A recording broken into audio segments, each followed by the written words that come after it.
Un rapport révèle que l'ONU emploie 3300 pédophiles, responsables de 60 000 viols au cours des 10 dernières années. La réalité semble bien pire encore.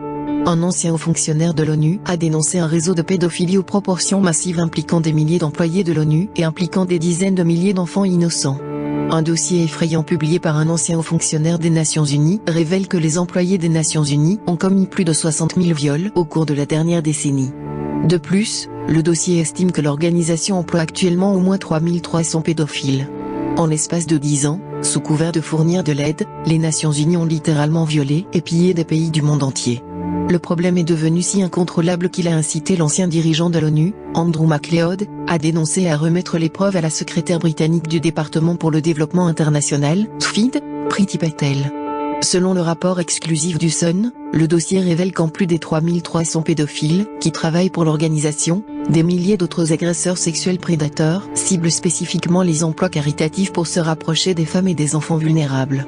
Selon MacLeod, quiconque a tenté de dénoncer cet horrible scandale a été viré. Partageant son dossier avec The Sun, le professeur MacLeod a averti la nuit dernière que le scandale de ces abus sexuels en spirale était de la même échelle que celui de l'Église catholique. Alors que le rapport révèle qu'il y a 3300 employés actuels qui sont des pédophiles actifs sur la liste de paix de l'ONU, MacLeod estime que le nombre réel est beaucoup plus élevé. Il y a des dizaines de milliers de travailleurs humanitaires dans le monde qui ont des tendances pédophiles, mais si vous portez un t-shirt de l'UNICEF, personne ne vous demandera ce que vous faites. Vous avez l'impunité de faire ce que vous voulez. Il est endémique dans l'ensemble du monde caritatif à travers le monde. Le système est dysfonctionnel et aurait dû s'arrêter il y a quelques années. Selon le rapport au Sun, le professeur MacLeod a travaillé comme chef de l'aide pour l'ONU dans le monde entier, y compris dans des emplois de haut niveau dans les Balkans, au Rwanda et au Pakistan, où il était chef des opérations du Centre de coordination des urgences de l'ONU. Il fait campagne pour des contrôles bien plus sévères sur les travailleurs humanitaires sur le terrain ainsi que sur les abuseurs, pour qu'ils soient traduits en justice, et il veut que le Royaume-Uni mène le combat. Le sombre chiffre de 60 000 agressions du professeur est basé sur la reconnaissance du secrétaire général de l'ONU, Antonio Guterres, que durant l'année 2016, les casques bleus et le personnel civil des Nations Unies ont maltraité 311 victimes sur une période de 12 mois.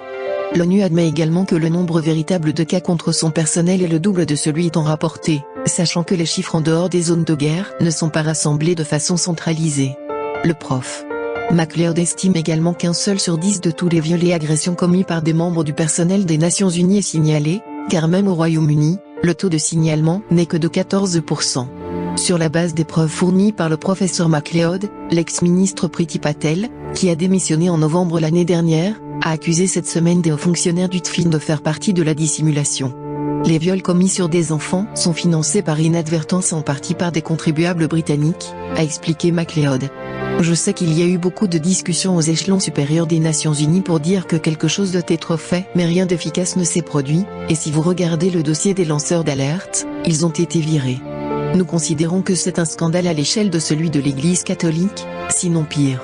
Comme le Free Tooth Project le signale depuis des années, aucun de ces prédateurs n'est tenu responsable, et comme le montre ce rapport, et paradoxalement seuls ceux qui exposent ce scandale sont renvoyés.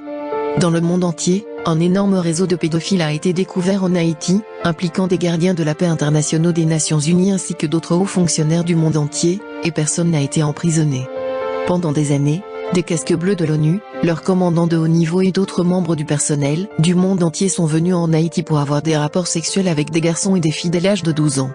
En Haïti seulement, plus de 300 enfants se sont manifestés au cours de la dernière décennie avec ces affirmations et seule une infime partie des accusés ont déjà été confrontés à une quelconque forme de responsabilité. Quand on pense que c'est l'organisation sur laquelle les gouvernements du monde comptent pour maintenir la paix, il n'est pas étonnant que nous soyons dans un état de guerre perpétuelle.